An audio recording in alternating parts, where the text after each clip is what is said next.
Hello, I'm Peter Baxter, editor of Developmental Medicine and Child Neurology. It's a great pleasure to introduce this podcast. In it, we'll be discussing the paper Atypical Timing and Presentation of Periventricular Haemorrhagic Infarction in Preterm Infants, the Role of Thrombophillia, by Harteman and colleagues, which is due to be published in the February issue of the journal. It's going to be discussed by Professor Linda de Vries of the Department of Neonatology, Wilhelmina Children's Hospital, Utrecht, the Netherlands, who's one of the authors, and Dr. Francis Cowan from Imperial College, University of London, UK. Please can we start with you, Linda, to discuss the paper's background? Thank you, Peter. Yes, well, as usual, these things are kind of starting off with a child's finding. So I remember that quite a long time ago we have our routine to perform weekly ultrasound in all our babies and also make certain that the child is going to have a discharge ultrasound before being referred to our level 2 hospital.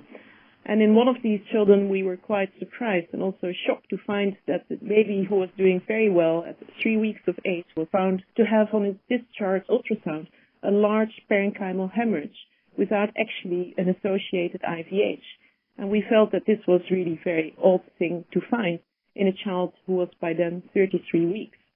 So that's why we performed the Thrombophillia screen, and we found that the child had a factor V Leiden mutation. And since then we kind of more often started to look at the Thrombophillia in children that were atypical in their presentation of having this parenchymal hemorrhage. So that was actually the beginning of it all. So then between 2005 and 2010, we systematically looked at 62 preterm infants who presented with a periventricular haemorrhagic infarction, and these were studied, and 17 of these had an atypical presentation, and the others had a more typical presentation. So when we say atypical, we found that these children either had a large hemorrhage present on admission, because we always perform an ultrasound as part of the admission procedure. So that would have been usually within 3 hours or up to 6 hours, which is unusual. Or the children were perfectly stable and they were more than 4 days old, and then they were on a routine ultrasound having parenchymal hemorrhage as well. So these were identified as being atypical, and the other children were more kind of run-of-the-mill, having a large bleed during the first 3 days, during the course of hemodynamic instability, being on the ventilator, and also being a little bit less mature. Well, thank you for asking me to talk about this paper with Linda. Linda, it's very nice data. I think, first of all, I'd like to say it emphasizes the need for regular scanning of newborn babies on the neonatal unit. It's really important that this scanning is done early and regularly, and had you not done that, you wouldn't have been able to time this and therefore investigate this interesting group of children.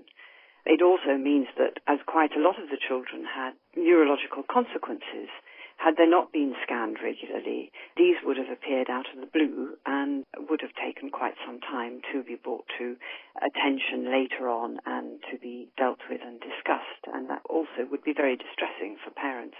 So I think this paper, first of all, really emphasizes the need for good and regular ultrasound scanning of babies on our neonatal units. What I was interested to know is, did you think of maybe expanding the range of children that you would investigate from a prothrombotic point of view, perhaps those who were just a bit older when they acquired their infarct rather than at an atypical time, or even those with risk factors who maybe the risk factors weren't sufficient but a prothrombotic beta was enough to tilt them into having a lesion?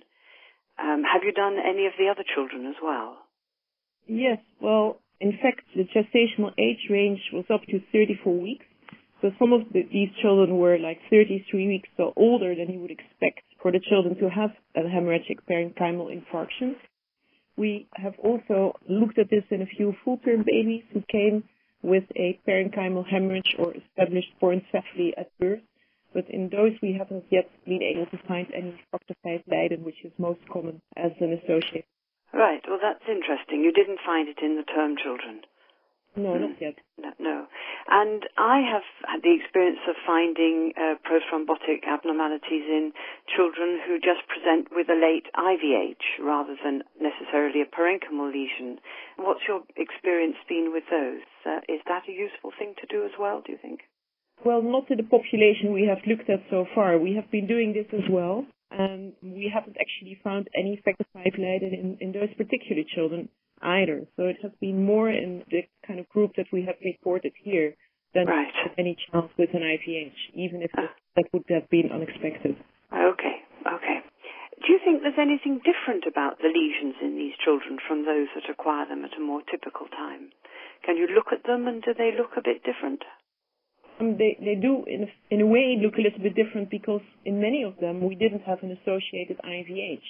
And usually you expect that there would be an IVH as a starting point, and then the next day you would look again and then find your hemorrhagic infarction associated with the IVH. Quite a number of children who we found it very difficult to even find a germinal matrix hemorrhage, but not an IVH. So that was kind of also atypical. Yes. And so what do you think is the underlying etiology of this? Is it just enough to say that it's due to this prothrombotic abnormality that they have, or what do you think is actually going on? Well, it's hard to say that it's really due to this, but one could imagine that due to this kind of associated problem, that there is some associated thrombosis of the vein leading up to the germinal matrix and subsequently leading up to the terminal vein. And this may be the onset of this parenchymal infarction. Yes, but it is still a little puzzling why they should suddenly do it at 3 weeks when there didn't seem to be any precipitating factor at this later age that you at least could identify. Am I right about that? Very right. It's very puzzling. In fact, what was interesting was that 2 of our children so far also developed shortly afterwards associated necrotizing enterocolitis. Also may have something to do with this factor V Leiden mutation.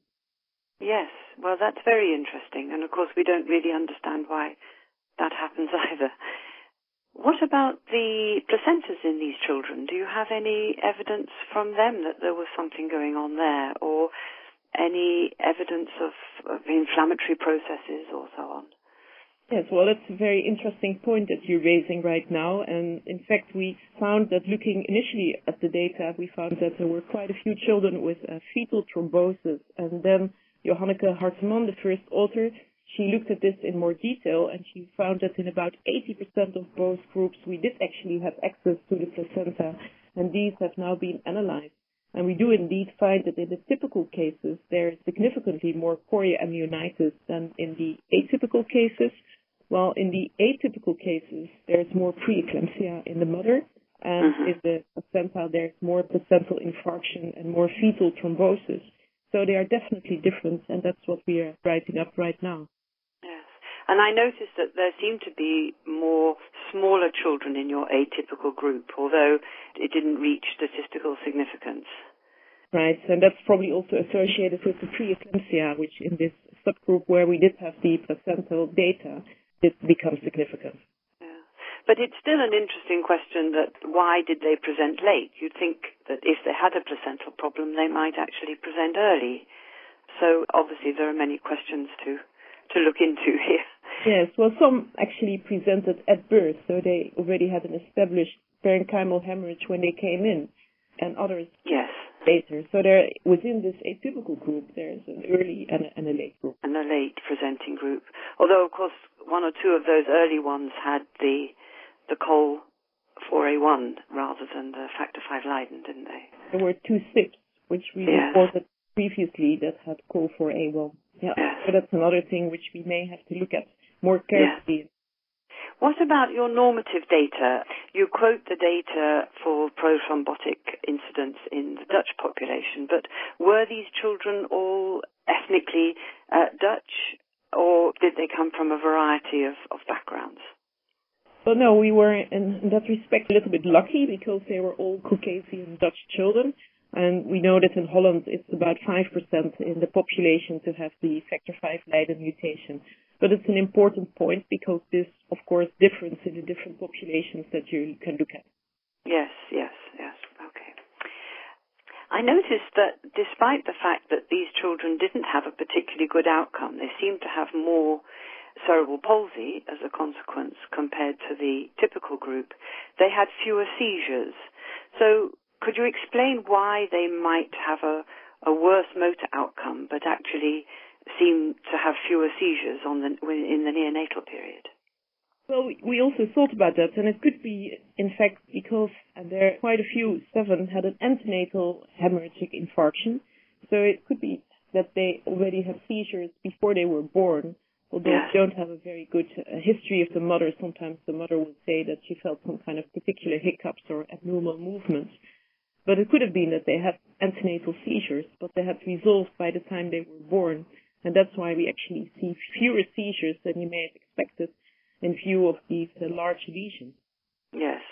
So those ones tended to have larger lesions which might contribute to the poorer outcome.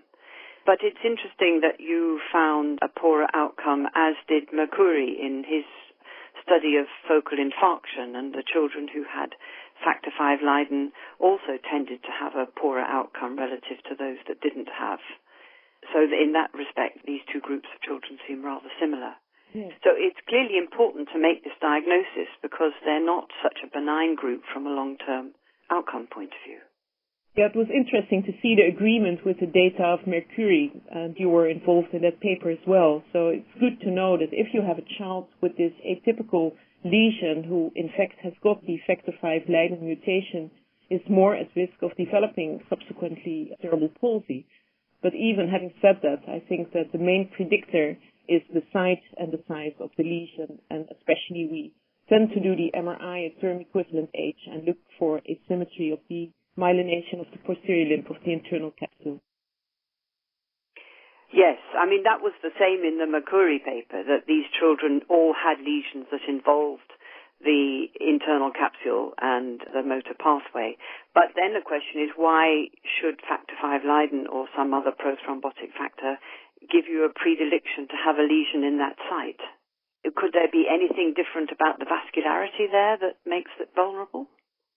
I don't know. I mean, it's an interesting point that you're raising, but I have no answer to it. Okay. No, I'm afraid I don't either. In terms of doing all this prothrombotic testing, I noticed you didn't test fathers, and I wondered about siblings. And maybe you could comment on the usefulness of that.